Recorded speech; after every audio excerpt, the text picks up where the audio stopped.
One of the arguably biggest conundrums in the neurosciences is to decipher the pathophysiological mechanisms underlying Alzheimer's disease, or short AD.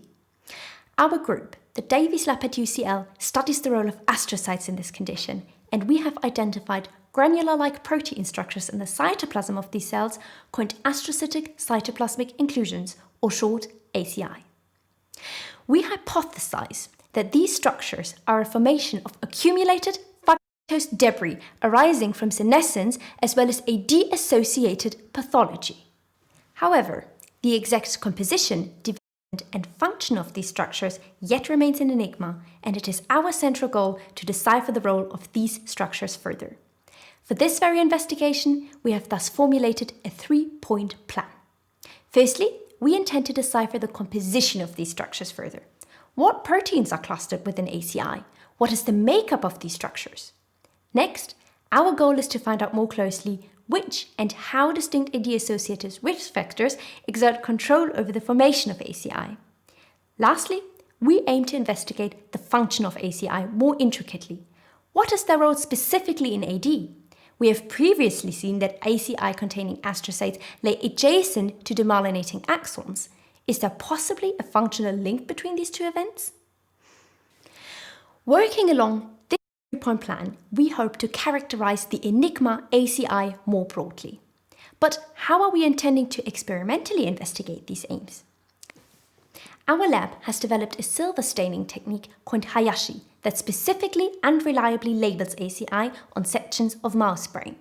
At the ultrastructural level, this allows us to investigate the microstructures surrounding ACI more closely. By Hayashi labeling brain sections from different transgenic AD mouse models, we can decipher whether distinct AD risk factors might in fact affect the formation of ACI.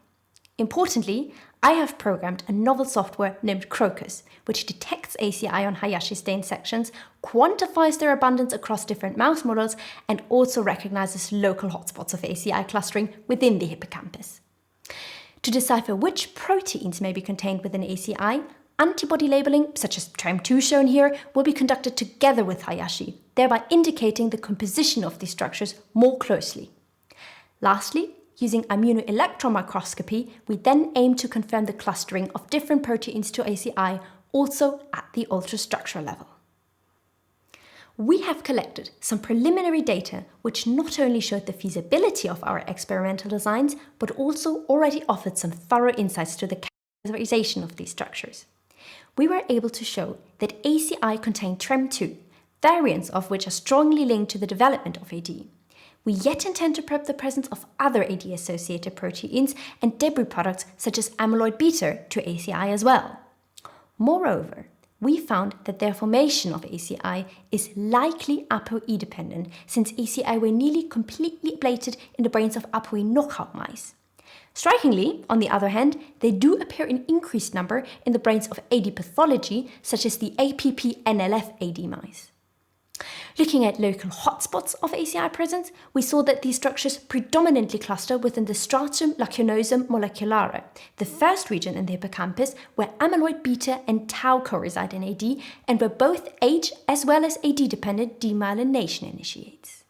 We therefore anticipate that ACI-containing astrocytes might have an intricate role in clearing AD and senescence-associated debris products, and that this process is intimately controlled by both TREM2 and APOE. Now, the key question is, why is this, our study, important? The pathophysiological mechanisms underlying AD are arguably one of the biggest conundrums in the neurosciences. Also from a political and economic perspective, understanding AD is a pressing issue as it is ranking as a leading cause of death, with the trend increasing. In recent years, emerging evidence from both genetic and functional studies identified diverse key roles for non-neuronal cells such as astrocytes in AD. Truly understanding the function of these cells now appears to lay at the very heart of deciphering the underlying mechanisms, the bigger picture of this condition more intricately. Astrocytes containing ACIs cluster in regions of extensive AD pathology, contain TREM2, and appear to be regulated by APOE. This accumulated evidence cardinally points towards an intricate link between ACI and ID. The preliminary results we have attained on these structures simply make them a subject, an enigma, too important to be ignored at this point. Thank you.